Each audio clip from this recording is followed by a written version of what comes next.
नमस्कार दोस्तों, welcome to current affairs.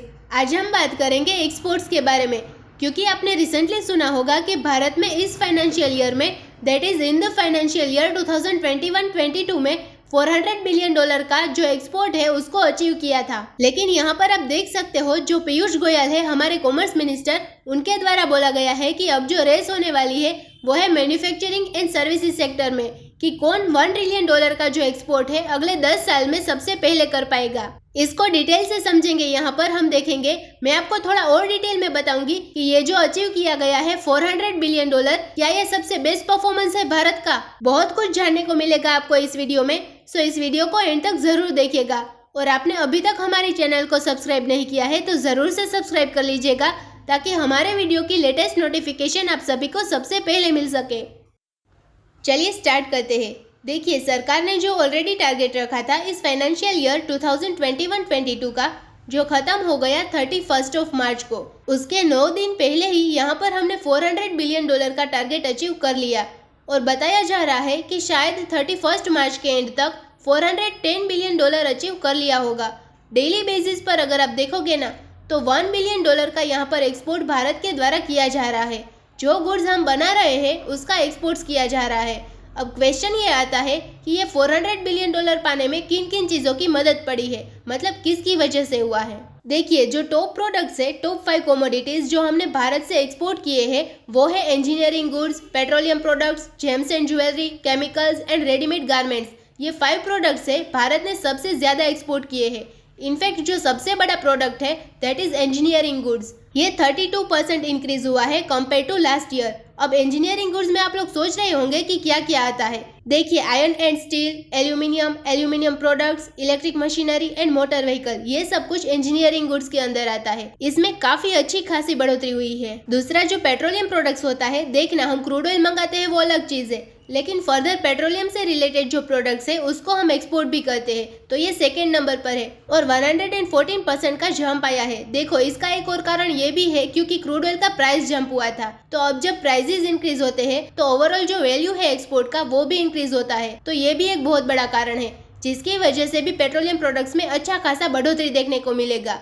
इसके अलावा एग्रीकल्चर एक्सपोर्ट में भी काफी अच्छा हुआ है, that is rice, marine products, wheat, spices, sugar, बहुत सारे प्रोडक्ट्स मिलेंगे आपको जो कि हमने एक्सपोर्ट किए हैं। अब यहाँ पर पीयूष गोयल है, बेसिकली वो यहाँ पर स्पीच दे रहे थे doing the annual 2022 Forbes India leadership summit में मुंबई के अंदर। और वहाँ पर उन्होंने कहा कि अब जो कोशिश कर रहे हैं कि कैसे अगले 10 साल के अंदर $1 ट्रिलियन का जो टारगेट है वो हम अचीव कर पाए। Now it's time for the service sector and manufacturing. देखना होगा कि कौन सबसे पहले $1 ट्रिलियन का जो एक्सपोर्ट है वो कर पाता है, क्योंकि ऑलरेडी मैं आपको बता दूं, जो सर्विस सेक्टर है वो कोई बहुत पीछे नहीं है। ऑलरेडी अगर आप देखोगे तो $250 बिलियन का एक्सपोर्ट हुआ था पिछले 11 महीने में।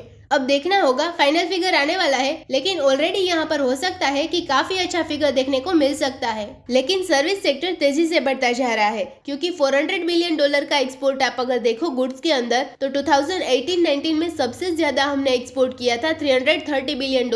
उसके बाद पिछले साल के मुकाबले आप अगर देखो तो पिछले साल हमने $291 बिलियन किया था। उसके मुकाबले आप देखोगे तो $400 बिलियन काफी ज्यादा अच्छा है, अच्छी बात है। इनफैक्ट यहाँ पर पीयूष गोयल जी ने ये कहा था कि लैक ऑफ इन्वेस्टमेंट था, उसके बावजूद हमने इन्वेस्टमेंट किया है, क्योंकि कोविड वगैरह के दौरान जो प्राइवेट सेक्टर है वो इतना इन्वेस्ट नहीं कर रहा था। तो अगर ये भी पुश कर देगा तो आगे आने वाले समय में काफी पोटेंशियल है कि हम जो एक्सपोर्ट्स है उसकी संख्या काफी बढ़ा सकते हैं। लेकिन अब यहाँ पर मैं आपको कुछ इंपॉर्टेंट चीजें बताने की कोशिश करूंगी और आप इसको समझिएगा क्या होता है ये। देखिए, जब हम एक्चुअल नंबर्स में बात करते हैं, जो टोटल नंबर आप देखोगे ना $400 बिलियन, तो देखने में तो लगेगा कि अभी तक का सबसे बेस्ट परफॉर्मेंस है, क्योंकि पिछला बेस्ट परफॉर्मेंस 2018-19 में हुआ था, जब $330 बिलियन का हमने एक्सपोर्ट किया था। लेकिन आपको ऐसे नहीं देखना है, एक्चुअल में अगर आपको रियल इम्पैक्ट देखना है एक्सपोर्ट का, तो आपको एक्सपोर्ट टू जीडीपी का फिगर देखना चाहिए। एक्सपोर्ट टू जीडीपी का मतलब ये होता है कि हमारी जीडीपी कितना है, इस जीडीपी में जो एक्सपोर्ट का कंट्रीब्यूशन है वो कितना है, ये आपको देखने की कोशिश करनी चाहिए। जो गुड्स हमारे देश में बन रहा है तो ऑब्वियसली वो ग्रोस डोमेस्टिक प्रोडक्ट के अंदर काउंट होता है।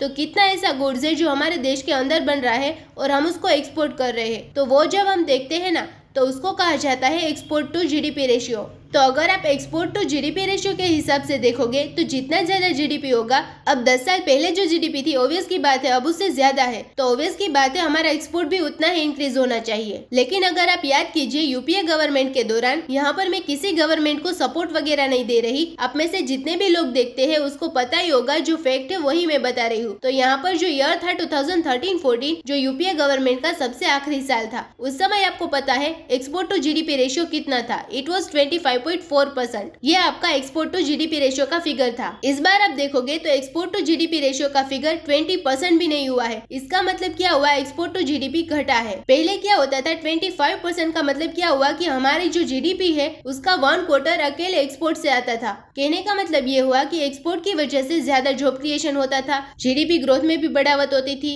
तो ये हमने देखा 2013-14 में जब highest export to GDP ratio मिला था वो था 25%, लेकिन अभी आप अगर देखो तो इट इज हार्डली 20%। तो आप इस फिगर में देखो तो ये बेस्ट परफॉर्मेंस नहीं हुआ। अब इसमें कई सारे प्रॉब्लम्स बताए जाते हैं कि यहाँ पर अभी भी ऑल्दो कोशिश किया है सरकार ने, चाहे मेक इन इंडिया का प्रोग्रेस हो या फिर प्रोडक्शन लिंक्ड इंसेंटिव स्कीम हो, लाने की कोशिश की है, उसके बावजूद भी हम 2013-14 का जो फिगर है एक्सपोर्ट टू जीडीपी रेशियो का उसको मैच नहीं कर पाया है। 2013-14 के बाद से आप देखोगे तो ये लगातार घटता रहा है। जैसे 2015 में आप देखिए 23% आ गया था, फिर 2018 आते आते फर्दर डिक्लाइन हो गया 18-19%। थोड़ी सी रिकवरी हुई थी 2018-19 वाले फाइनेंशियल ईयर में 20% आया था, फिर वापस से गिर गया। मतलब ये 20% के नीचे ही आपको देखने को मिलेगा 2013-14 के बाद से, और ये बहुत बड़ी प्रॉब्लम है। तो यहाँ पर हमें चीजों को इंक्रीज करना चाहिए। ऑल्दो अगर आप देखो तो कोई चीज ऐसा नहीं है कि अचीवेबल नहीं है। $1 ट्रिलियन तो कभी ना कभी अचीव होगा, 5 साल, 7 साल, 8 साल, 10 साल, 15 साल, वो तो अचीव हो जाएगा। लेकिन हमें रेशियो के हिसाब से देखना है ना कि हमारी जीडीपी कितनी बढ़ी है। जीडीपी तो बढ़ती जाएगी तो उस हिसाब से और इंक्रीज होना चाहिए हमारा एक्सपोर्ट्स, वो शायद नहीं हुआ है। आई होप कि आप समझ रहे होंगे। तो यहाँ पर क्वेश्चन है कि हम किस चीज में लैग कर रहे हैं। देखो, एक मर्चेंडाइज ट्रेड होता है, मर्चेंडाइज से जो भी हम मैन्युफैक्चर वगैरह करते हैं, बनाते हैं, फिर उसको बेचते हैं, एक्सपोर्ट करते हैं, ये सब मर्चेंडाइज ट्रेड में आता है। तो भारत के आप अगर शेयर देखो ना पिछले 20 सालों में मर्चेंडाइज ट्रेड में कोई बहुत ज्यादा ग्लोबल इंक्रीज नहीं हुआ है। पहले हमारा शेयर होता था ग्लोबली 0.66% इन द ईयर 2000। फिर 20 साल के बाद हमें काफी इंप्रूव करना चाहिए, लेकिन हमारा इंप्रूव कितना हुआ है, जस्ट 1.57%। 0.6% से जस्ट 1.5%, काफी कम है।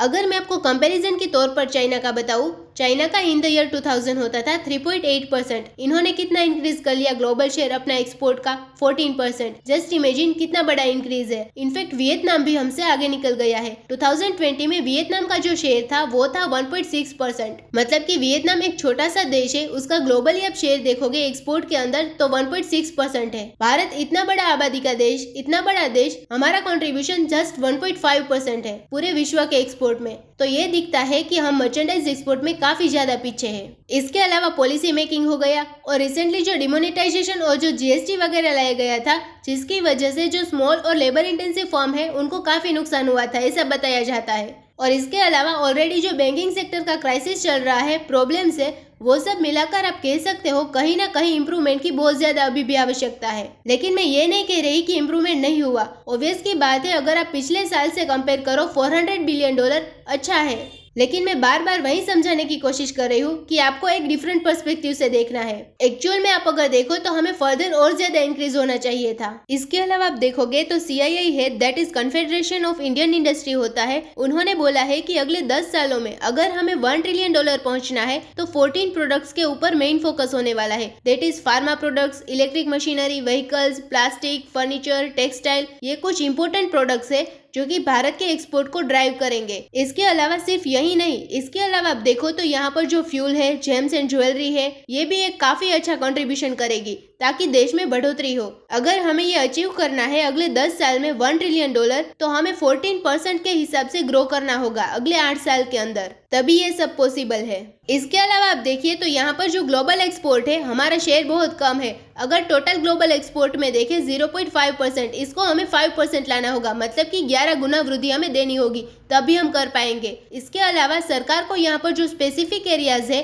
जैसे कि आजकल डिफेंस इंडस्ट्री काफ़ी तेज़ी से बढ़ रही है, डिजिटल टेक्नोलॉजी हो गया, उसके ऊपर हमें और ज़्यादा ध्यान देने की आवश्यकता है अगर हमें एक्सपोर्ट्स कैपेबिलिटीज़ को बढ़ाना है। क्योंकि फॉर एग्जांपल मैं डिफेंस की बात करूँ तो सरकार ने टारगेट रखा है कि $5 बिलियन हमें अचीव करना है इन द ईयर 2025। 2021 में देखोगे तो जस्ट $1.2 बिलियन का हमने डिफेंस एक्सपोर्ट किया था और पहले तो ऐसे कुछ भी नहीं होता था। अब तो हम करने लग गए हैं डिफेंस का एक्सपोर्ट। 2030 तक टारगेट है कि $10 बिलियन हम डिफेंस के प्रोडक्ट्स को एक्सपोर्ट करें। इसके अलावा सोलर पैनल हो गया, इलेक्ट्रिक व्हीकल, ग्रीन प्रोडक्ट्स, ये कुछ इंपॉर्टेंट चीजें हैं। आई होप आप समझ रहे होंगे।